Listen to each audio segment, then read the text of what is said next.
யாமி சுவாமி பேரு லட்சுமி நரசிம்மர், மடியில் இருக்கிறது லட்சுமி.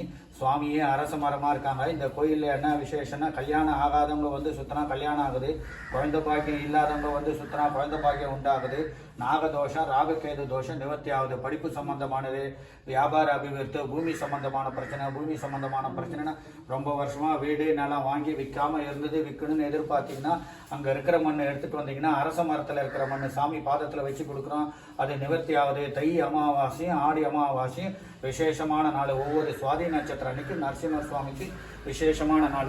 அப்படியே இந்த சைடு வாங்க, அந்த பெரிய கோயிலை பார்க்குறீங்களா, வராக பெருமாள். வராக பெருமாளே இங்கே அரச மரமாக இருக்காங்க. இதே வராக பெருமாள் அங்கே வெள்ளி கவச்சம் போட்டு சாலிகிராம மாலையோடு இருக்காங்க. இங்கே இருக்கிற வராக பெருமாள் அரச மரமாக இருக்காங்க. அதுக்கு தான் மரத்துக்கு பேர் அஸ்வத்த நாராயணன் பேர். வராக பெருமாளுடைய வேர்வ துளியில் வந்ததுதான் அந்த குளம் நித்திய புஷ்கரணி.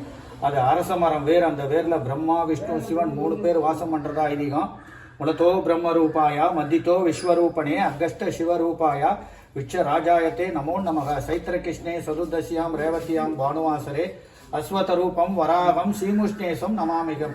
அரச மரம் சுற்றி வந்தால் கல்யாணம் ஆகாதவங்களுக்கு கல்யாணம் ஆகுது, குழந்தை பாக்கியம் இல்லாதவங்களுக்கு குழந்தை பாக்கியம் உண்டாகுது. இப்படி இந்த சைடு வாங்க. இது ஆஞ்சநேயர், இது கருடாழ்வார், இது மத்வாச்சாரியார், எங்கள் குரு ராகவேந்திர குரு. கற்பூர நீராஞ்சனம் சமர்ப்பயாமி.